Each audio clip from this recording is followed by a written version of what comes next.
ಆಚಾರ್ಯಗುರುಭ್ಯೋ ನಮಃ. ಹರಿ ಓಂ.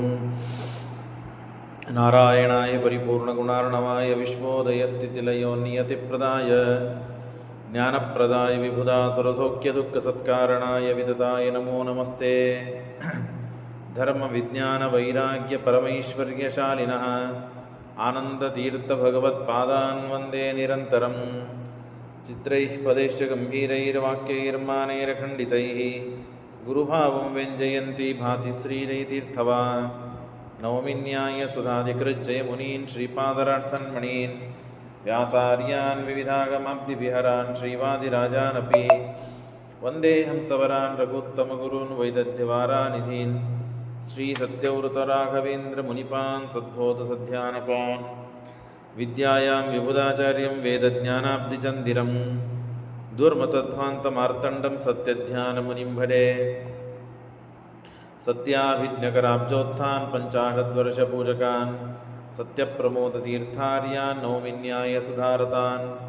ಶಾಸ್ತ್ರೇಷು ಪಾರದರ್ಶ್ವಾನಂ ಶಾಸ್ತ್ರಜ್ಞೇಷು ಚ ವತ್ಸಲಂ ದೀನಭಕ್ತೋದ್ಧಾರಕರಂ ಸತ್ಯಾತ್ಮಾನಂ ಗುರುಂ ಭಜೆ. ವಿದ್ಯಾಪೀಠವಿದಾತಾರಂ ವಿದ್ಯಾವಾರಿಧಿಚಂದಿರಂ ವಿದ್ಯಾರ್ಥಿವತ್ಸಲಂ ವಂದೇ ಮಹಾಮಹಿಂ ಸದ್ಗುರುಂ.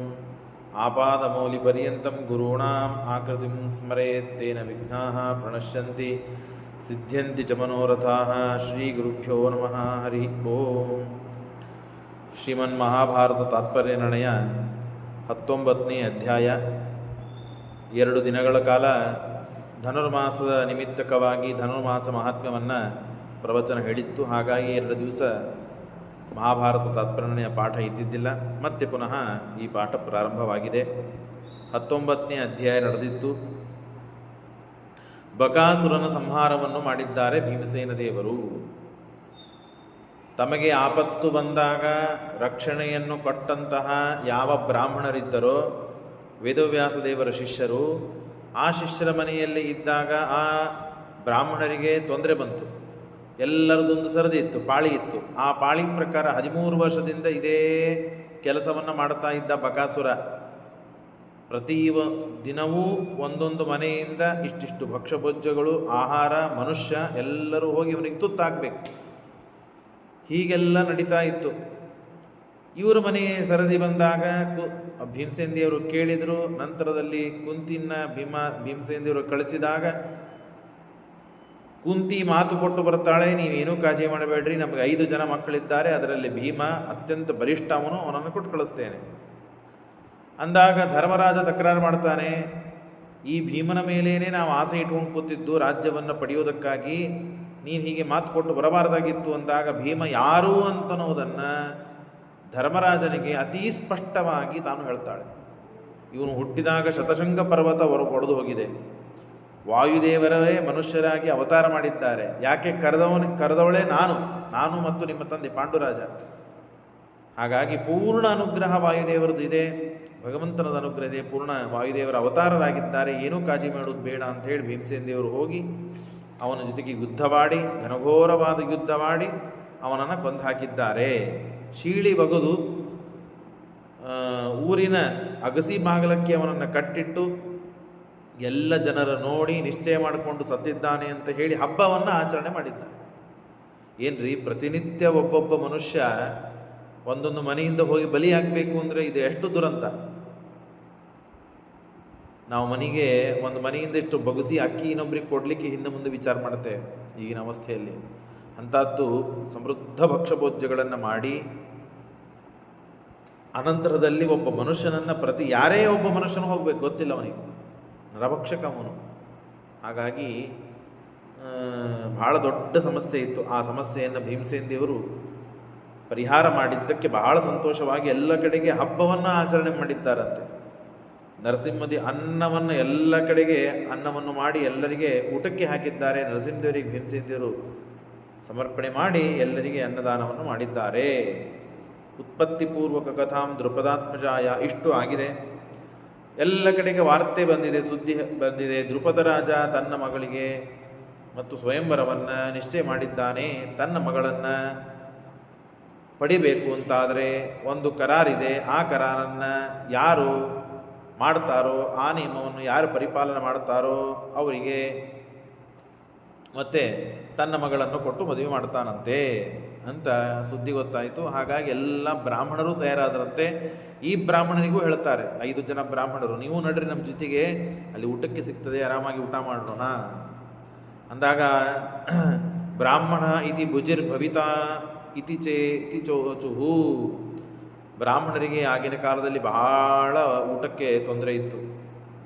ಊಟಕ್ಕಾಗಿ ಪಾಠ ಪ್ರವಚನವನ್ನು ಬಿಟ್ಟು ಇರುವ ಪ್ರಸಂಗ ಬರ್ತಿತ್ತು, ಹೊಟ್ಟೆಗಾಗಿ ಒದ್ದಾಡುವ ಪ್ರಸಂಗ. ಹಾಗಾಗಿ ಪಾಠ ಪ್ರವಚನ ನಿರ್ವಿಘ್ನವಾಗಿ ನಡಿಬೇಕು ಅಂತಂದರೆ ಊಟ ಆಗಬೇಕು ಮೊದಲಿಗೆ ಅಂತ ಹೇಳಿ ಬಹಳ ತೊಂದರೆಯಲ್ಲಿ ಇದ್ದ ಬ್ರಾಹ್ಮಣರು ಹಾಗಾಗಿ ಊಟಕ್ಕಾಗಿ ಹೋಗಬೇಕು ಅಂತ ಹೋದರು. ಕ್ಷತ್ರಿಯರಿಗೆ ಹಾಗಿಲ್ಲ, ಕೇವಲ ಊಟ ನಡೆಯುವುದಿಲ್ಲ, ಹಣ ಬೇಕು, ಕೀರ್ತಿ ಬೇಕು, ಎಲ್ಲವೂ ಬೇಕಾಗ್ತದೆ.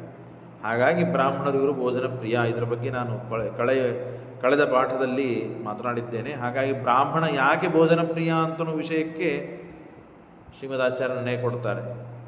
ಬ್ರಾಹ್ಮಣರು ಭೋಜನ ಪ್ರಿಯ ಅಂದ್ರೆ ಏನು? ಊಟ ಆದರೆ ಸಾಕಪ್ಪ ಅಂತಿತ್ತು ಬ್ರಾಹ್ಮಣರಿಗೆ. ಹಾಗಾಗಿ ಭೋಜನ ಪ್ರಿಯರು. ಯಾಕೆ? ಊಟಕ್ಕೆ ಬಹಳ ತೊಂದರೆ ಇತ್ತು ಅವರಿಗೆ. ಊಟ ಆದರೆ ಮತ್ತೆ ಪಾಠ ಪ್ರವಚನ, ತಮ್ಮ ದೇವರ ಪೂಜೆ ಇತ್ಯಾದಿಗಳಲ್ಲಿ ತಾವು ಆಸಕ್ತರಾಗಬಹುದು. ಕ್ಷತ್ರಿಯರಿಗೆ ಊಟ ಆದರೆ ಸಾಕ? ಹಣ ಬೇಕು, ಕೀರ್ತಿ ಬೇಕು, ರಾಜ್ಯ ಬೇಕು, ಯುದ್ಧ ಬೇಕು. ಹಾಗಾಗಿ ಕೇವಲ ಭೋಜನ ಪ್ರಿಯರಾಗಲಿಲ್ಲ ಕ್ಷತ್ರಿಯಾದಿಗಳು, ಅವರಿಗೆ ಬೇರೇದೂ ಪ್ರಿಯ ಇತ್ತು. ಬ್ರಾಹ್ಮಣರಿಗೆ ಹಾಗಿಲ್ಲ, ಭೋಜನ ಪ್ರಿಯ ಮಾತ್ರ ಆದರೂ. ಯಾಕೆ ಅಂದರೆ ಪಾಠ ಪ್ರವಚನಕ್ಕಾಗಿ. ಹಾಗಾಗಿ ಅಲ್ಲಿಂದ ಯತ್ರ ಕ್ವಚಿತ್ ಪ್ರತಿವಸಂತಿ ವಿಲೀನ ರೂಪ. ಆದರೆ ಎಲ್ಲ ಕಡೆಗೆ ಸುದ್ದಿ ಹರಡಿಬಿಟ್ಟಿದೆ. ಏನಂತ? ಪಾಂಡವರು ಸತ್ತು ಹೋಗಿದ್ದಾರೆ, ಪಾಂಡವರು ಸತ್ತು ಹೋಗಿದ್ದಾರೆ ಅಂತ ಎಲ್ಲ ಕಡೆಗೆ ಸುದ್ದಿ ಹರಡಿದೆ. ದೃಪದ ರಾಜ ಯಾಜರಿಂದ ಮತ್ತೆ ಅರ್ಜುನನಿಗಾಗಿ ಒಂದು ಒಳ್ಳೆ ಉತ್ತಮ ಕನ್ಯೆ ಆಗಬೇಕು, ದ್ರೋಣಾಚಾರ್ಯ ಸಂಹಾರ ಮಾಡುವ ಉತ್ತಮ ಪುತ್ರ ಸಂತಾನ ಆಗಬೇಕು ಅಂತ ಹೇಳಿ ಯಾಗ ಮಾಡಿಸಿ ದ್ರೌಪದಿಯನ್ನು ಪಡೆದಿದ್ದಾನೆ. ಆವಾಜ್ ಬರಲಿಲ್ಲ ಅಂದರೆ ಹೇಳ್ರಿ, ಇದು ಚಾರ್ಜ್ ಮುಗೀತದೆ ಸ್ವಲ್ಪ ಹೊತ್ತಿಗೆ ಅನಿಸ್ತದೆ. ಬರಲಿಲ್ಲ ಅಂದರೆ ಕೈ ಮಾಡಿ ಹೇಳ್ರಿ, ನಾನು ಇದನ್ನು ತೆಗೆದ ಮೇಲೆ ಮತ್ತೆ ಪಾಠ ಶುರು ಮಾಡ್ತೀನಿ. ಪ್ರಾಯ ಬರ್ಬೋದು, ಅರ್ಧ ತಾಸು ನೋಡು. ಯಾಜೋಪಯಾಜರು ಇಷ್ಟು ಭಕ್ತಿಯಿಂದ ಮತ್ತು ನನ್ನ ಸಲುವಾಗಿ ದೇವರನ್ನು ಕುರಿತು ಪ್ರಾರ್ಥನೆ ಮಾಡಿ ದ್ರೌಪದಿಯನ್ನು, ಅದೇ ಆಹುತಿಯನ್ನು ಅಗ್ನಿಕುಂಡದಲ್ಲೇ ಹಾಕಿ ದ್ರೌಪದಿಯನ್ನು ಅಯೋನಿಜಳಾಗಿ ಪ್ರಾದುರ್ಭಾವ ಆಗುವಂತೆ ತಮ್ಮ ತಪಸ್ಸಿನಿಂದ ಮಾಡಿದ್ದಾರೆ. ಅಂಥ ದ್ರೌಪದಿಗೆ ಅರ್ಜುನ ಬೇಕು ಅಂತ ನಾನು ಹೇಳಿದ್ದೇನೆ, ಅವ್ರ ತಪಸ್ಸು ಸುಳ್ಳಾಗ್ತದ ಯಾಜೋಪಯಾಜರದು. ಹಾಗಾಗಿ ಪಾಂಡವರು ಬದುಕಿದ್ದಾರೆ ಅಂತ ಖಾತ್ರಿ ಇಟ್ಟುಕೊಂಡೇನೆ ಅರ್ಜುನನ ಸಲುವಾಗಿಯೇ ಈ ಮತ್ತು ಸ್ವಯಂವರವನ್ನು ಘೋಷಣೆ ಮಾಡ್ತಾನೆ. ನೋಡ್ರಿ, ಹೇಳ್ತದೆ ಯತ್ರ ಕ್ವಚಿತ್ ಪ್ರವಿಸಂತಿ ವಿಲೀನ ರೂಪ. ಎಲ್ಲೋ ಒಂದಿದ್ದಾರೆ, ಅವರು ಬದುಕಿದ್ದಾರೆ, ಅಡಿಕೊಂಡಿದ್ದಾರೆ ಅಷ್ಟೇ ಎನ್ನುವ ಸಮಸ್ಯೆ ಇದೆ ಅವರಿಗೆ. ಅವರು ಒಂದು ಕಡೆ ಲೀನರಾಗಿ ಇದ್ದಾರೆ. ಪಾರ್ಥ ಇತಿ ಸ್ಮ ತತು ಫಲ್ಗುನ ಕಾರಣೇನ ಚಕ್ರೇ ಸ್ವಯಂವರ ವಿಘೋಷಣ ಮಾಶುರಾಜಸ್ವನ್ಯೈರ್ ಅಧಾರ್ಯ ಧನು ಈಶವರಾಜ್ಯ ಚಕ್ರೇ. ರುದ್ರದೇವರ ವರ ಇತ್ತು, ಆ ಧನುಸ್ಸನ್ನು ಯಾರೂ ಎತ್ತಲಿಕ್ಕೆ ಸಾಧ್ಯವೇ ಆಗಿದ್ದಿಲ್ಲ. ಅಂಥ ಧನುಸ್ಸನ್ನು ಹೆಗಲೇರಿಸಿ ಮೇಲೆ ಒಂದು ಮೀನು, ತಳಗಡೆ ನೀರು, ಅದು ಸುತ್ತಾ ಇರುತ್ತದೆ ಮೀನು. ಹಾಗಾಗಿ ಆ ಸುತ್ತುವ ಮೀನಿನ ಕಣ್ಣಿಗೆ ತಳಗೆ ಮುಖ ಮಾಡಿ ಧನುಸ್ಸಿನಲ್ಲಿ ಹಾಕಿ ಬಾಣವನ್ನು ಬಿಡಬೇಕು ಅಂತ ಷರತ್ತಿರ್ತದೆ. ಹೀಗೆ ಮಾಡಿದವಳಿಗೆ ದ್ರೌಪದಿ ಬಂದು ಆ ವರಮಾಲೆಯನ್ನು ಕೊಲ್ಲಲ್ಲಿ ಹಾಕ್ತಾಳೆ. ಒಂದನೇದ್ದು, ಆ ಧನುಸ್ಸನ್ನೇ ಎತ್ತಲಿಕ್ಕೆ ಯಾರಿಗೂ ಆಗೋದಿಲ್ಲ. ಯಾಕೆ? ರುದ್ರದೇವರು ವರ ಯಾರೂ ಎತ್ತಲಿಕ್ಕೆ ಸಾಧ್ಯ ಇಲ್ಲ. ಹಾಗಾಗಿ ಅರ್ಜುನ ಮಾತ್ರ ಎತ್ತಾನೆ ಅಂತ ಗೊತ್ತಿದ್ದು ದ್ರುಪದರಾಜರಿಗೆ. ಹಾಗಾಗಿ ಎತ್ತಿದವನು ಯಾರೋ ಅರ್ಜುನನೇ. ಹಾಗಾಗಿ ಬೇರೆಯವರಿಗೆ ಸಮಸ್ಯೆ ಇದೆ ಆಗ್ತದೆ ಅಂತ ಹೇಳಿ ತಿಳಿದುಕೊಂಡೇನೆ ಅರ್ಜುನನ ಸಲುವಾಗಿಯೇ ತಾನು ಮತ್ತೆ ಈ ಸ್ವಯಂವರವನ್ನು ಘೋಷಣೆ ಮಾಡಿದ್ದಾನೆ. ಅಲ್ಲಿ ಸಂಪ್ರಾಪ್ಯ ಹಸ್ತಿನಪುರಂ ಧೃತರಾಷ್ಟ್ರ ಪುತ್ರಾನ್. ಆಗ ಕೃಷ್ಣನು ಬಂದಿದ್ದಾನೆ. ಆ ಎಲ್ಲ ಧೃತರಾಷ್ಟ್ರ ಪುತ್ರರಿಗೆ ಮತ್ತು ಧೃತರಾಷ್ಟ್ರನಿಗೆ ಇಲ್ಲಿದ್ದವರಿಗೆಲ್ಲರಿಗೂ ಮಾತನಾಡಿಸಿದ್ದಾನೆ. ಏನು ಮಾಡೋದು, ಪಾಂಡವರು ಬಹಳ ನನಗೆ ಹತ್ತಿರವು ಬೇಕಾದವರಿದ್ದರು, ಏನು ಮಾಡೋದು, ಸತ್ತು ಹೋಗಿದ್ದಾರೆ, ಬೆಂಕಿ ಹಚ್ಚಿ ಇಂಥ ಪರಿಸ್ಥಿತಿ ಬರ್ತದೆ ಅಂತ ನಾನು ಭಾವಿಸಿದ್ದಿಲ್ಲ ಅಂತ ಕೃಷ್ಣ ಸಾತ್ವನವನ್ನು ಪಡ್ತಾ ಇದ್ದಾನೆ. ಅಲ್ಲಿ ಹೇಳಿ ಸಮಾಧಾನ ಮಾಡಿ ಈ ಕಡೆಗೆ ಮತ್ತೆ ಬರಬೇಕಲ್ಲ ಸ್ವಯಂವರಕ್ಕೆ. ಹಾಗಾಗಿ ಎಲ್ಲ ಊರಿನ ರಾಜರು, ಎಲ್ಲ ಕಡೆಗಿದ್ದ ಬ್ರಾಹ್ಮಣರು ಬಂದಿದ್ದಾರೆ, ಊಟಕ್ಕಾಗಿ ಬ್ರಾಹ್ಮಣರು ಬಂದಿದ್ದಾರೆ. ಹೇಳ್ತದೆ, ಸರ್ವಾಂಶ್ಚನಃ ಪುನರಸೌ ಅವಹತ್ಯ ಕೃಷ್ಣ ಆಯಾದ್ ಸುತಾಂ ಜಹಿ ತಂ ನಿಶಿ ಪಾಪ ಬುದ್ಧಿಂ. ದುರ್ಯೋಧನೇ ಕೊಂದಿದ್ದಾನೆ ಅಂತ ಕೆಲವರು ಹೇಳ್ತಾರೆ, ಏನೋ ಆಗಿದೆ ಸಮಸ್ಯೆ ಅಂತ. ಆನಂದ ಸಂವಿದಪ್ಪಿ, ಪರಮಾತ್ಮನಿಗೆ ಎಲ್ಲ ಗೊತ್ತಿದೆ. ಎಲ್ಲ ಪರಮಾತ್ಮನಿಗೆ ಗೊತ್ತಿದ್ದರೂ ಕೇವಲ ನಾಟಕವನ್ನು ಮಾಡ್ತಾ ಇದ್ದಾನೆ. ದೇವರಿಗೆ, ಸರ್ವಜ್ಞನಾದ ಭಗವಂತನಿಗೆ ಗೊತ್ತಿಲ್ಲದೆ ಇದ್ದ ವಿಷಯ ಯಾವುದಿದೆ?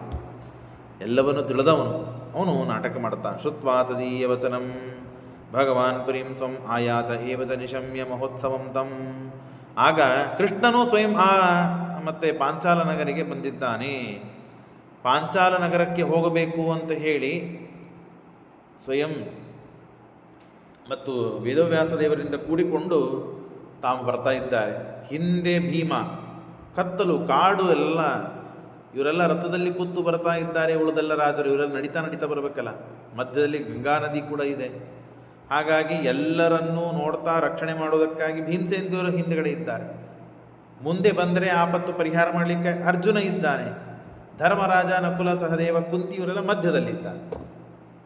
ಹೀಗೆ ನಡೀತಾ ಹೊರಟಿದ್ದಾರೆ. ಮಾಂಗಲ್ಯಮೇತದ ತುಲಂ ಪ್ರತಿಯಾತ ಶೀಘ್ರಂ ಪಾಂಚಾಲಕಾನ್ ಪರಮಭೋಜನ ಮತ್ತ ಸಿದ್ಧೇತ್ ವಿಪ್ರೇರಿತ.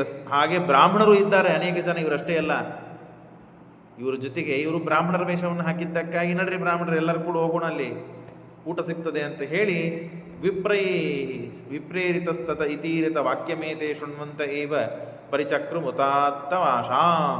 ಅವಾಗೆಲ್ಲರೂ ಬಂದಿದ್ದಾರೆ ಅಂತ ರಾತ್ರೋಚ ಸಂತತಂ ಪ್ರತಿ. ಯಾಕೆ ಇವರು ಬೇಗ ನಡೀತಾ ಹೋಗಲಿಲ್ಲ ಅಂತಾದರೆ ಅಲ್ಲಿ ಕಾರ್ಯಕ್ರಮ ಪ್ರಾರಂಭವಾಗಿ ಮುಗದೇ ಹೋಗ್ಬಿಡ್ತದೆ. ಇವ್ರು ಹೋಗಿ ಮುಟ್ಟುದ್ರೊಳಗೆ ಪಾಪ ಕಾಲಿಂದ ನಡೀತಾ ಹೋಗ್ಬೇಕಲ್ಲ ಇವರು. ಹಾಗಾಗಿ ಅಹೋರಾತ್ರಿ ನಡೆದು ಹೋಗಿದ್ದಾರಂತೆ. ಬೇರೆಯವರೆಲ್ಲ ರಥದಲ್ಲಿ ಹೋಗ್ತಾರೆ, ಇವ್ರಿಗಿಂತ ಫಾಸ್ಟೇ ಹೋಗ್ತಾರೆ, ಬೇಗನೆ ಹೋಗ್ತಾರೆ. ಹಾಗಾಗಿ ಇವರು ಎಲ್ಲೂ ವಿಶ್ರಾಂತಿಯನ್ನು ಪಡೆದೇನೆ ಆರಾಮಾಗಿ, ಭೀಮಸೇನ ದೇವರಿದ್ದರು, ಅರ್ಜುನ ಇದ್ದ, ಉಳಿದವರೆಲ್ಲ ಇದ್ದಿದ್ದಕ್ಕಾಗಿ ಅಲ್ಲೇ ನಡೀತಾ ಹೋಗಿದ್ದಾರೆ. ಕದಾಚಿತ ವಿಷ್ಣುಪದಿಂ ನಿಶಾಯಾಂ, ವಿಷ್ಣುಪದಿ ಗಂಗಾ ನದಿ, ಅದನ್ನು ದಾಟಿಕೊಂಡು ಹೋಗಿದ್ದಾರೆ. ಸರ್ವಾಂಶ ರಕ್ಷಿತು ಅಗಾದ್ಯ ಪೃಷ್ಠತಶ್ಚ ಭೀಮಃ, ಎಲ್ಲರನ್ನು ರಕ್ಷಣೆ ಮಾಡೋದಕ್ಕಾಗಿ ಎಲ್ಲರ ಹಿಂದೆಯಾಗಿ ಭೀಮಸೇಂದಿದ್ದಾರೆ. ಶತಮನ್ಯು ಸುತೋಹ ಅಂತರೇ, ಶತಮನ್ಯು ಸುತನಾದನವು ಅಂತರದಲ್ಲಿ ಇದ್ದಾನೆ. ಹೀಗೆ ಹೋಗ್ತಾ ಇದ್ದಾಗ ಅಲ್ಲಿ ಚಿತ್ರರಥ ಅಂತ ನಾವು ಗಂಧರ್ವ ನಡುವು ಬಂದ. ಕಾಡಿನಲ್ಲಿ ಬಂಗಾರ ವರ್ಣ, ಒಂದು ಭಾರೀ ಸುಂದರ ನೋಡಲಿಕ್ಕೆ ಗಂಧರ್ವ. ಅವನು ಬಂದು ಗದ್ದಲ ಹಾಕ್ತಾನೆ. ನೀವೆಲ್ಲ ಯಾಕೆ ಬರ್ತಾ ಇದ್ದೀರಿ ಇಲ್ಲೆಲ್ಲ ಬರಬಾರದು, ಇಲ್ಲಿ ನಿಮ್ಮ ಬರುವ ಮನುಷ್ಯರಿಗೆ ಬರಲಿಕ್ಕೆ ಇಲ್ಲಿ ಅವಕಾಶ ಇಲ್ಲ, ನಿಮ್ಮನ್ನು ಸುಟ್ಟು ಹಾಕ್ತೇನೆ ನಾನು, ಹಾಗೆ ಹೀಗೆಲ್ಲ ಗದ್ದಲ ಹಾಕ್ತಾನೆ. ದೃಷ್ಟೈವ ವಿಪ್ರರಹಿತಾನುದರಾಂತರಸ್ಥಃ ಕ್ಷತ್ರಾತ್ಮಜಸ್ಸ ಇಹ ದರ್ಶಯಿತುಂ ಸಜಾಗಾತ್. ಹಂತಾಸ್ಮಿ, ಓ ನಿಮ್ಮನ್ನು ಕೊಂದು ಹಾಕ್ತೇನೆ ನೋಡ್ರಿ ಅಂತ ಹೇಳಿ ಮಾಡಿದ್ದಕ್ಕೆ ಅಲ್ಲಿ ನಿಷಿದ್ಧ ಕಾಲೇ, ಈ ಸಮಯಕ್ಕೆ ರಾತ್ರಿ ಹೊತ್ತಿಗೆ ನೀವು ಇಲ್ಲಿ ಬರ್ತಕ್ಕದ್ದಲ್ಲ ನೀವು ಅಂತ ಇತಿ ಇತ್ತಂ ವದಂತಂ ಉವಹಾಮ ಸುರೇಂದ್ರ ಸೂನುರ್ಗಂಧರ್ವ ಅಸ್ತ್ರ ವಿದುಷಾಂ ಭಯಮಸ್ತಿತೇದ್ಯ. ನಮಗೆಲ್ಲ ಅಸ್ತ್ರಶಸ್ತ್ರಗಳೆಲ್ಲ ಬರ್ತದೆ, ನೀ ಗಂಧರ್ವ ಆಗಿದ್ರೇನಾಯ್ತು, ನಮಗೆ ನಂಚಿಕಿಲ್ಲ ಅಂತ ಹೇಳಿ ಸರ್ವಂ ಸಫೇನಮಿದಂ. ಆವಾಗ ಯುದ್ಧವಾಗ್ತದೆ. ಯುದ್ಧವಾದಾಗ ಅವ ಅದೃಶ್ಯನಾಗ್ತಾನೆ ಎಷ್ಟೋ ಬಾರಿ. ಯಾರು? ಚಿತ್ರರಥ, ಬಂಗಾರವರ್ಣ ಗಂಧರ್ವ, ಚಿತ್ರರಥ ಅಂತ ಗಂಧರ್ವ. ಆಗ ಕೊನೆಗೆ ಆಗ್ನೇಯಾಸ್ತ್ರವನ್ನು ತೆಗೆದುಕೊಂಡು ಅರ್ಜುನ ಅವನನ್ನು ಸುಟ್ಟು ಬಿಡ್ತಾನಂದ್ರೇನು? ಭಾರೀ ನೋಡ್ಲಿಕ್ಕೆ ಚಲೋ ಇರ್ತಾನೆ, ಕಪ್ಪ ಆಗ್ಬಿಡ್ತಾನೆ. ಬಂಗಾರ ವರ್ಣ ನೋಡ್ಲಿಕ್ಕೆ ಭಾಳ ಚಲೋವ, ನೋಡಿದರೆ ನೋಡ್ತಾನೆ ಇರಬೇಕು ಅಂತನ್ನುವ ರೂಪ. ಅಷ್ಟು ಅದ್ಭುತವಾದ ರೂಪವುಳ್ಳ ಚಿತ್ರರಥ ಗಂಧರ್ವನಿಗೆ ಆಗ್ನೇಯಾಸ್ತ್ರದಿಂದ ಅವನನ್ನು ಸುಟ್ಟು ಕಪ್ಪು ಮಾಡಿಬಿಡುತ್ತಾನೆ. ತಂಚಾಗ್ನಿನ ಗೃಹೀತಮಪಿ ಪ್ರಗೃಕ್ಷ್ಯ ಕೇಶೇಶು ಸನ್ನಿಕರ್ಷಾಶು ಸುರೇಂದ್ರ ಸೂನು ಪಾರ್ಥೇನ ಸಂದರ್ಶಿತ ಶಮಂ ಶರಣಂ ಜಗಾಮ. ಆಗ ಸ್ವಾಮಿ ಬಿಟ್ಬಿಡ್ರಿ ನಮ್ಮನ್ನ ಅಂತ ಹೇಳಿದಾಗ ಬಿಡ್ತಾರೆ. ಕೊನೆಗೆ ಒಪ್ಪಂದ ಆಗ್ತದೆ, ಇಲ್ಲ ನಿನ್ನಲ್ಲಿದ್ದ ಮತ್ತೆ ವಿದ್ಯೆ ನನಗೆ ಕಲಿಸು, ನನ್ನಲ್ಲಿದ್ದ ವಿದ್ಯೆ ನಿನಗೆ ಕಲಿಸ್ತೇನೆ. ಆ ಚಿತ್ರರಥ ಗಂಧರ್ವ ಅದೃಶ್ಯನಾಗ್ತಿರ್ತಾನಲ್ಲ, ಹಾಗಾಗಿ ಅದೃಶ್ಯವಾಗುವ ವಿದ್ಯೆ ಅದು ನಮಗೆ ಬೇಕು. ಆಗ್ನೇಯಾಸ್ತ್ರದಿಂದ ನನಗೆ ಈ ಅವಸ್ಥೆ ತಂದು ಕೊಟ್ಟಿದ್ದೀರಿ, ಆಗ್ನೇಯಾಸ್ತ್ರ ನನಗೆ ಕೊಡ್ರಿ ಅಂತ ಒಪ್ಪಂದ ಆದದ್ದಕ್ಕೆ ಅರ್ಜುನ ಕೊಡುವುದಿಲ್ಲ, ಮುಂದೆ ನೋಡೋಣ ಅಂತಂತಾನೆ. ಯಾಕೆ ಗೊತ್ತಾ? ವಿನಿಗಮ ಆಗಬೇಕಾದರೆ ಪರಸ್ಪರ ಏನಂತೀರಿ ನೀವು, ಅದಲಾ ಬದಲಿ ಆಗಬೇಕಾದರೆ ಕ್ವಾಲಿಟಿ ಸಮಾನವಾಗಿರಬೇಕು. ಹಾಲು ತಗೊಂಡು ಹಾಲು ಕೊಡೋದು, ಮೊಸರು ತಗೊಂಡು ಮೊಸರು ಕೊಡೋದು, ತುಪ್ಪ ತಗೊಂಡು ತುಪ್ಪ ಕೊಡೋದು. ತುಪ್ಪ ತಗೊಂಡು ಬಂಗಾರ ಕೊಡೋದ್ರೆ ಕೊಡ್ತಾರೆ ಯಾರೇ? ತುಪ್ಪ ರೀ, ಬೆಣ್ಣೆ ರೀ, ಬಂಗಾರ ಕೊಡ್ರಿ ಅಂತ ಕೊಡಂಗಿಲ್ಲ. ಹಾಗಾಗಿ ಸಮದಲ್ಲಿ ಸಮಾನವಾದ ಬೆಲೆ ಬಾಳುವ ಪದಾರ್ಥದಲ್ಲಿ ವಿನಿಮಯ ಇರ್ತದೆ. ಹಾಗಾಗಿ ಆಗ್ನೇಯಾಸ್ತ್ರ ಅಂತಂದ್ರೆ ಬಹಳ ದೊಡ್ಡ ಅಸ್ತ್ರ ಅದು. ಆಗ್ನೇಯಾಸ್ತ್ರವನ್ನು ಕೊಟ್ಟು ಈ ಸಾಮಾನ್ಯವಾದ ಅಸ್ತ್ರವನ್ನು ತೆಗೆದುಕೊಳ್ಳೋದೇನು ಬೇಡ ಅಂತ ಹೇಳಿ ಬಿಟ್ಬಿಡ್ತಾರೆ. ಗಂಧರ್ವ ಉಲ್ಬಣ ಸುರಕ್ತ ತನು ಸಭೂತ್ವ ಸ್ವರ್ಣಾದಯಾತ ಹೀಗೆಲ್ಲ ಕಥೆ ಬರ್ತದೆ. ಹಾಗೆ ಆಮೇಲೆ ಕೊನೆಗೆ ಆಧಿಕ್ಯ ಸ್ವಗತಂ ಕೊನೆಗೆ ಇಲ್ಲಿ ಬಂದು ಸೇರ್ತಾರೆ. ಅಲ್ಲಿ ಅರ್ಜುನನು ಬಂದಿರ್ತಾನೆ. ಪಾರ್ಥೇನ ಸೋಪಿ ಬಹುಲಾಸ ಕಥಾ ಕಥಿತ್ವ. ಆಗ ಅಲ್ಲಿ ಧೌಮ್ಯಾಚಾರ್ಯರನ್ನ ಕೊಡ್ತಾನೆ ಅವನು. ನೀವು ಈ ಧೌಮ್ಯಾಚಾರ್ಯರಿದ್ದಾರೆ, ಈ ಧೌಮ್ಯಾಚಾರ್ಯರನ್ನು ತೆಗೆದುಕೊಡ್ರಿ, ಈ ಧೌಮ್ಯ ಋಷಿಗಳು ನಿಮ್ಮ ಪುರೋಹಿತರು ಅಂತ ಆಗ್ತಾರೆ ಅಂತಂದಾಗ ಸರಿ ಆಗಲಿ ಅಂತ ಹೇಳಿ ಆ ಪಾಂಡವರು ಅವರನ್ನು ನಮಸ್ಕಾರ ಮಾಡಿ ದಿವ್ಯ ತುರಗಾನ್ ದಾಸ್ಯಾಮಿ ಮತ್ತು ಒಳ್ಳೆ ಭಾರಿ ಕುದುರೆಗಳನ್ನೆಲ್ಲ ಕೊಡ್ತಾರೆ. ಹಾಗಾಗಿ ಸೋರ್ಜುನಾಯ ವಾಚಾಂ ನಿಗದ್ಯ ದಿವ್ಯಂ ಆರೋಹದಭ್ಯ ಅಗುಸ್ತೆ. ಆ ಕುದುರೆಗಳನ್ನು ಏರಿ ತಾವು ಇಲ್ಲಿಗೆ ಬಂದಿದ್ದಾರೆ. ಧೌಮ್ಯಾಚಾರ್ಯರನ್ನ ಆಗಿದ್ದ ತಮ್ಮ ಪುರೋಹಿತರು ಅಂತ ಮಾಡಿಕೊಂಡಿದ್ದಾರೆ. ತೇ ಧೌಮ್ಯಮಾಪ್ಯ ಚ ಪುರೋಧ ಸಮುತ್ತಮಜ್ಞಂ ವಿಪ್ರಾತ್ಮಜೋಪ ನಾಯ ವಿವಕ್ಷುದು ಪುರಂ ಪಾಂಚಾಲಕಸ್ಯ ನಿಖಿಲಾಂ ದೃಶ್ಚ ತೇದ್ಯ ಮೂರ್ಧಾಭಿಷಿಕ್ತಂ ಸಮತಿಂ ಸಮಲಂಕೃತಾಂ ಚ. ಆಗ ಭಾರಿ ಭಾರಿ ರಾಜರುಗಳೆಲ್ಲ ಬಂದಿದ್ದಾರೆ. ಮಹಾಮಹಾರಾಜರು ಬೇರೆ ಬೇರೆ ಊರುಗಳಿಂದ ದಿಕ್ಕುಗಳಿಂದ ಬಂದಿದ್ದಾರೆ. ದ್ರೌಪದಿಯ ವರ್ಣನೆ ಎಲ್ಲರೂ ಕೇಳಿದ್ದಾರೆ. ಅಯ್ಯೋ ನಿಜಳಪ್ಪ, ಅವರು ಬೆಂಕಿಯಿಂದ ಉದ್ಭವಳು, ಕರಿ ಇದ್ದಾಳೆ ನೋಡಲಿಕ್ಕೆ, ಆದರೆ ಭಾಳ ಸುಂದರಿ, ಭಾಳ ಗುಣವಂತಳು. ಹಾಗಾಗಿ ಅವಳನ್ನು ಸ್ವೀಕಾರ ಮಾಡಲಿಕ್ಕೆ, ಪಾಣಿಗ್ರಹ ಮಾಡಲಿಕ್ಕೆ ದಿಕ್ಕಿನಿಂದ ಊರುಗಳಿಂದಾಗಿ ಬಂದಿದ್ದಾರೆ. ಆಗ ದೃಷ್ಟದ್ಯುಮ್ನ ತಾನು ಬಂದು ವರಮಾಲೆಯನ್ನು ಹಿಡಿದ ದ್ರೌಪದಿಯನ್ನು ಕರೆದುಕೊಂಡು ಬಂದು ಪಕ್ಕಕ್ಕೆ ನಿಂದ್ರಿಸ್ತಾನೆ. ಆಗ ಘೋಷಣೆ ಮಾಡುತ್ತಾನೆ, ಈ ರೀತಿಯಾಗಿ ಷರತ್ತಿದೆ.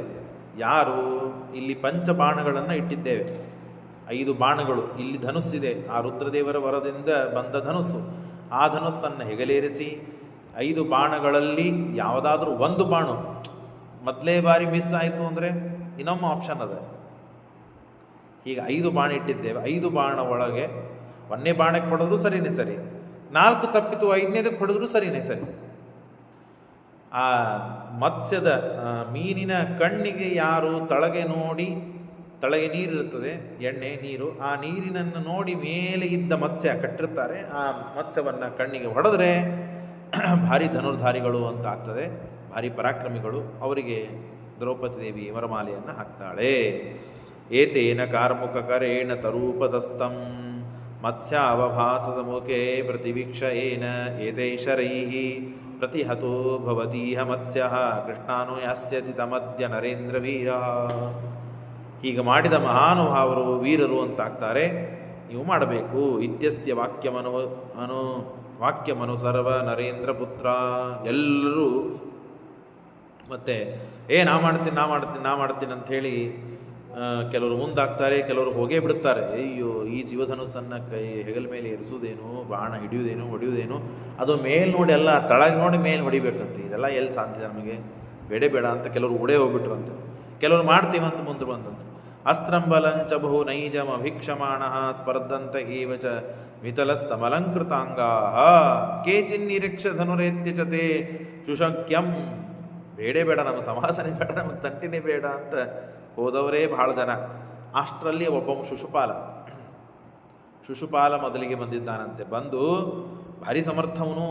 ತತ್ರಾಸ ಸಾಧ ಶುಶುಪಾಲ ಉರುಪ್ರತಾಪ ಸಂರಕ್ಷ್ಯ ತತ್ ಸಮನುರೋಪಣ ಯತ್ನ ಆಸೀ. ಬಹಳ ಕಷ್ಟಪಟ್ಟು ಆ ಧನುಸ್ಸನ್ನು ಎತ್ತಿದ್ದಾನೆ. ಧನುಸ್ಸನ್ನು ಎತ್ತಿ ಹಗ್ಗವನ್ನು ಕಟ್ಟಬೇಕಲ್ಲ, ಧನುಸ್ಸಿಗಿದ್ದ ಜಾ ಅಂತ ಕರೀತಾರೆ ಅದಕ್ಕೆ.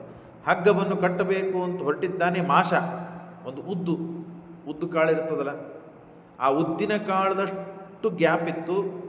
ಆ ಗ್ಯಾಪ್ ಒಳಗೆ ಅದು ಶಟದ್ ಬಿದ್ದಿದೆ. ಇವನು ಅದು ಬಡಿಸ್ಕೊಂಡು ತಳಗೆ ಬಿದ್ದುಬಿಟ್ಟಿದ್ದಾನೆ. ಕಟ್ಲಿಕ್ಕೆ ಪೂರ್ಣವಾಗಿ ಆಗಲಿಲ್ಲ.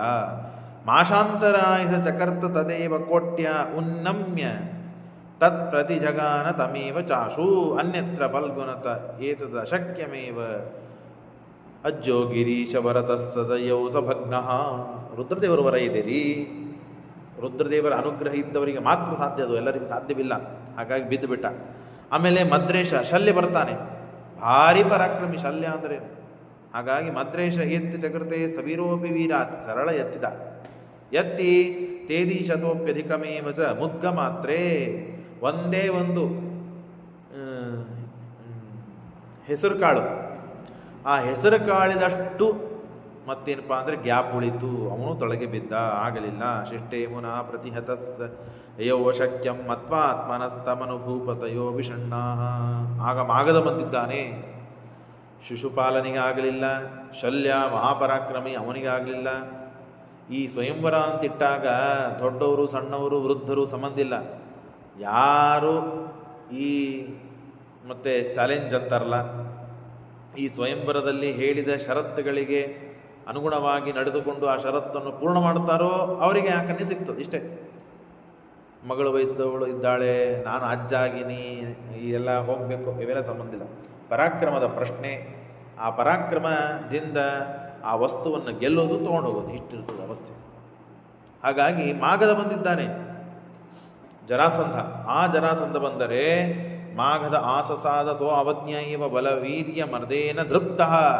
ನನ್ನ ಮುಂದೇನಿದು, ನನ್ನ ಶಕ್ತಿ ಸಾಮರ್ಥ್ಯಗಳೇನು, ಅದರ ಮುಂದೆ ಈ ಧನುಸ್ಸನ್ನು ಎತ್ತುದೇನು ಹೊಡೆಯುವುದೇನು, ನನ್ನ ಎಡಗೈ ಕೆಲಸ ಇದು ಅಂತನೂ ಗಾಂಭೀರ್ಯ, ಸೊಕ್ಕು, ಅಹಂಕಾರ ಇವೆಲ್ಲ ಮುಖದಲ್ಲಿ ತೋರ್ತಾ ಇತ್ತು ಅವನಿಗೆ. ಆದರೆ ಬರ್ತಾನೆ, ನೋಡ್ತಾನೆ, ಹೇಗೋ ಮಾಡಿ ಎತ್ತಿದ ಪಾಪ.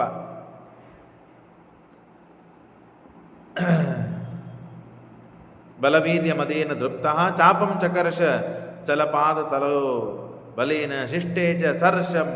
ಸಾಸಿವೆ ಕಾಳದಷ್ಟು ಪ್ರಮಾಣ ಉಳಿತು ಕಟ್ಟುವುದಕ್ಕೆ. ಆ ತಳಗಿನ ಹಗ್ಗ ತಗೊಂಡು ಮೇಲೆ ಕಟ್ಟಬೇಕು ಅಂತಾನೆ ಸಾಸಿವೆ ಕಾಳದಷ್ಟು ಪ್ರಮಾಣ ಎಷ್ಟಿರ್ತದೆ, ಇಷ್ಟೇ. ಅಷ್ಟು ಕಟ್ಟಿಬಿಟ್ಟಿದ್ದ ಅಂದರೆ ಸಿಕ್ಕೊಂಡ್ಬಿಡ್ತಿತ್ತು. ಧನುಸು ಹೊಡೆದು ಬಿಟ್ಟರೆ ಮುಗಿದು ಹೋಗಿತ್ತು. ಆಗಲಿಲ್ಲ, ಶಟದು ಬಿತ್ತು. ತೊಡೆಗೆ ಬಡಿಸ್ಕೊಂಡಿದ್ದಾನೆ, ರಪ್ಪನೆ ಜೋರಾಗಿ ತೊಡೆಗೆ ಬಡದಿದೆ, ಉಳ್ಳಿ ಬಿದ್ದಿದ್ದಾನೆ. ಅವನ ಶಿಷ್ಯರೆಲ್ಲ ಇದ್ದಾರೆ. ಅವನ ಶಿಷ್ಯರ ಮುಂದೆ ಬಿದ್ದಿದ್ದು ನೋಡಿ ಬಹಳ ನಾಚಿಕೆ ಆಯಿತು, ಅವಮಾನ ಆಯಿತು. ನಿಂದಿರಲೇ ಇಲ್ಲ ಅವನು. ಸೋತವರು ಮತ್ತೆ ತಮ್ಮ ಸಿಂಹಾಸನದ ಮೇಲೆ ಹೋಗಿ ಕೂಡ್ತಾ ಇದ್ರು ಪಾಪ ಮಹಾನುಭಾವರು. ಇವನಿಗೆ ನಾಚಿಕೆ, ಅವಮಾನ. ಸರಳ ಮಾಡಿಬಿಡ್ತೇನೆ ಅಂತ ತಿಳ್ಕೊಂಡಿದ್ದ. ಹಾಗೆ ಮುಖದ ಮೇಲೆ ಭಾವನೂ ತೋರಿಸ್ತಾ ಇದ್ದ. ಎಲ್ಲ ಶಿಷ್ಯರ ಮುಂದೆ ಸೋತಿದ್ದಕ್ಕೆ ಬಹಳ ಅವಮಾನ ಮಾಡಿಕೊಂಡು ತಾನು ಮನೆಗೆ ಹೋಗ್ಬಿಟ್ಟಿದ್ದಾನೆ ಶಿಶುಪಾಲ. ಅಭಿಹತೋ ಮುನಾ ಇವ ಜಾನನ್ಯಮುಷ್ಯ ಧರಣೀಂ ಯೌತುಸ್ತದೇವ ದರ್ಪೇಣ ಚಾಸ್ತಿ ಇದ ಪದಂ ಸಿದ್ಧಿಮಾತ್ರ ಹೇತೋ ರೌದ್ರಾತ್ವರ ಜಗಳದಾಂ. ಯಾಕೆ ಹೀಗಾಯಿತು ಅಂದರೆ ರುದ್ರದೇವರ ವರ ಇದೆ. ರುದ್ರದೇವರ ಭಕ್ತೇವನು. ರುದ್ರದೇವರ ವರ ಇರೋದರಿಂದ ಜಡತಾಂ ಗಮಿತೋದ್ಯರಾಜ್ಞಾಂ ಮುಖಾನ್ಯಭಿ ವಿವೀಕ್ಷ ಯೌ ಸ್ವರಾಷ್ಟ್ರೇ, ತನ್ನ ರಾಷ್ಟ್ರಕ್ಕೆ ಹೋಗಿಬಿಟ್ಟಿದ್ದಾನೆ. ಇಷ್ಟಾಗಿದೆ. ಬಹಳ ಮಹತ್ವದ ಒಂದು ಹಂತಕ್ಕೆ ಬಂದಿದ್ದೇವೆ ನಾವು. ಇಷ್ಟು ಆಗಿದೆ. ಕರ್ಣ ಬಂದಿದ್ದಾನೆ. ಎಲ್ಲರೂ ಗಮನ ಕೊಟ್ಟು ಕೇಳ್ರಿ. ನಾವು ಟಿ ವಿ ಚಾನಲ್ಲು, ಸೀರಿಯಲ್ಲು, ಇವು ಮಹಾಭಾರತದಲ್ಲಿಯೂ ತಪ್ಪು ತೋರಿಸಿದ್ದಾರೆ. ಮಹಾಭಾರತ ಅಂದರೆ ಈ ಚೋಪ್ರಾ ಯಾರೋ ಹಿಂದಕ್ಕೆ ಮಾಡಿದ್ನಲ್ಲ, ಅದು ಇದ್ದಿದ್ರೊಳಗೆ ಚಲೋದೆ, ಅದರೊಳಗೂ ತಪ್ಪು ಬಂದಿದೆ. ಏನು ತಪ್ಪು ಬಂದಿದೆ ಪ್ರಸಂಗ ಹೇಳಿಬಿಡ್ತೇನೆ. ಕರ್ಣ ಬಂದು ಹೆದೆರಿಸಿದ ಎಲ್ಲ ಆಯಿತು. ಬಾಣ ತಗೊಂಡು ಹೊಡೆಯೋದ್ರೊಳಗೆ ದ್ರೌಪದಿ ಬಂದು, ನೀನು ಸೂತ, ಕ್ಷತ್ರಿಯನಲ್ಲ, ಹಾಗಾಗಿ ನೀನು ಈ ಷರತ್ತಿಗೆ ನೀನು ಮತ್ತು ಯೋಗ್ಯನಲ್ಲ, ಹೊರಟು ಹೋಗುವಂತ ಅವಮಾನ ಮಾಡಿ ಕಳಿಸಿಬಿಟ್ಲು ಅಂತ ನಾವೆಲ್ಲ ಕಡೆ ಕೇಳ್ತೇವೆ. ಅಲ್ಲದು ಹಾಗೆ ಅಂದೇ ಇಲ್ಲ ದ್ರೌಪದಿ. ನಾವಿದನ್ನೆಲ್ಲ ಕೇಳಿದ್ದು ನೋಡಿದ್ದು ಆಗಿಬಿಟ್ಟಿದೆ. ಮಹಾಭಾರತದಲ್ಲಿ ಶ್ರೀಮದಾಚಾರ್ಯ ಮಹಾಭಾರತ ತಾತ್ಪರ್ಯ ನಿರ್ಣಯವನ್ನು ಪಡಿಬೇಕಾದಾಗ ಎಲ್ಲೂ ಇದನ್ನು ಉಲ್ಲೇಖ ಮಾಡಿಲ್ಲ. ಅವನು ಬಂದು ಸೋತು ಹೋಗಿದ್ದಾನೆ. ದ್ರೌಪದಿ ನಿಷೇಧ ಮಾಡಲಿಲ್ಲ, ಅವಮಾನ ಮಾಡಲಿಲ್ಲ. ಈಗ ಜಾತಿಗಳು ಸುಮ್ಮನೆ ಏನೋ ಒಂದು ಗದ್ದಲ ಎಬ್ಬಿಸಬೇಕು ಅಂತ ಹೇಳಿ ಸೂತ ಇವನು, ಹಾಗಾಗಿ ಸೂತ ಜಾತಿಯವರಿಗೆ ಕ್ಷತ್ರಿಯ ಕನ್ಯೆನ ಪಡೆಯುವ ಯೋಗ್ಯತೆ ಇಲ್ಲ ಅಂತ ಹೇಳಿ ಬೈದು ಅವಮಾನ ಮಾಡಿ ಕಳಿಸಿಬಿಟ್ಲು ದ್ರೌಪದಿ. ಅಂಥೇಳಿ ಗದ್ದಲ ಹಾಕಿ. ಹಾಗಂದೇ ಇಲ್ಲ. ನೋಡ್ರಿ, ಸರಳ ವಾಕ್ಯ ನೋಡ್ರಿ. ಪ್ರಾಯೋಗತಾಸ್ತದನು ಭೂಪತಯೋಥ ಕರ್ಣ. ಅವನು ಸರದಿ ಬಂತು, ಅವನು ಪಾಳಿ ಬಂದಾಗ ಅವನು ಬಂದಾಗ ಏನೋ ಕರ್ಣ ನೀ ಯಾಕಿಲ್ಲಿ ಅಂತ ಕೇಳಿದರೆ, ದುರ್ಯೋಧನ ಅರ್ಥಂ, ನನಗೆ ಬೇಕಾಗಿಲ್ಲ. ನನಗೆ ಸಿಂಹಾಸನದ ಮೇಲೆ ಕೂಡಿಸಿ ಪಟ್ಟಾಭಿಷೇಕ ಮಾಡಿದವನು ದುರ್ಯೋಧನ, ನನ್ನ ಗೆಳೆಯ. ಆ ಗೆಳೆಯನಿಗೆ ಆಗಿ ನಾನು ಈ ದ್ರೌಪದಿಯನ್ನು ಪಡಿತೇನೆ, ಆಗಲಿ ಮಾಡು ಅಂತಂದ್ರು ಎಲ್ಲರೂ. ನೋಡ್ರಿ, ಕರ್ಣೋ ದುರ್ಯೋಧನಾರ್ಥಂ ಅನುಗೃಕ್ಷ್ಯ ಕರ್ಷ, ಧನುಸ್ಸನ್ನು ಹೆಗಲೇರಿಸಿದ, ಎತ್ತಿ ಚಕರ್ಷ ರಾಮಾತ್. ಸರಳ ಸಾಮಾನ್ಯ ವ್ಯಕ್ತಿ ಎಲ್ಲವನು. ವೇದವ್ಯಾಸ ಇದು ಪರಶುರಾಮ ದೇವರ ಶಿಷ್ಯ, ಎಲ್ಲ ಅಸ್ತ್ರಶಸ್ತ್ರಗಳನ್ನು ಕಲ್ತಿದ್ದಾನೆ. ಶಾಪ ಇದೆ, ನೀನು ಎಂದು ಸ್ಪರ್ಧೆಯಿಂದ ಯುದ್ಧ ಮಾಡ್ತಿ, ಯಾವುದೇ ಕೆಲಸ ನೀ ಸ್ಪರ್ಧೆಯಿಂದ ಮಾಡ್ತಿ ಅಂತ ಆದರೆ ನೀನು ಸೋತು ಹೋಗ್ತಿ. ಇಲ್ಲಿನ ಸ್ಪರ್ಧೆಗಿಂತ ಸಂಬಂಧ ಇಲ್ಲ. ಹಾಗಾಗಿ ಆರಾಮಾಗಿ ಧನುಸ್ಸನ್ನು ಎತ್ತಿಬಿಟ್ಟ. ರಾಮಾದುಪಾತ್ಯ ಶುಭ ಶಿಕ್ಷಿತ ಮಾತ್ರ ಸೋ, ಒಂದು ಕೂದಲು ಎಳಿ ಇತ್ತು. ಸಾಸ್ವಿ ಅಲ್ಲ, ಉದ್ದು ಅಲ್ಲ, ಹೆಸರು ಬೇಳೆ ಅಲ್ಲ, ಒಂದು ಕೂದಲು. ನೋಡ್ರಿ ಹೇಳ್ತಾರೆ ಶ್ರೀಮದಾಚಾರ್ಯ, ರೋಮವು ಅವಶಿಷ್ಟಂ ಆಕರೋಧನುಷೋ ಅಂತರಾಶು. ಒಂದು ರೋಮದಷ್ಟು ಎಳಿ ಅಷ್ಟು ಸಿಕ್ಕಿದ್ರೆ ಮುಗಿದೋಯ್ತು. ದುರ್ಯೋಧನನಿಗೆ ಸಿಕ್ಕಿಬಿಡ್ತಿದ್ಲದು. ಯಾರು? ದ್ರೌಪದಿ. ಆದರೆ ಹಾಗಿಲ್ಲ, ಭೀಮಸೇನ ದೇವರ ಹೆಂಡತಿ ಅವಳು. ಹಾಗಾಗಿ 5 ಜನರ ಆವೇಶ ಇದೆ.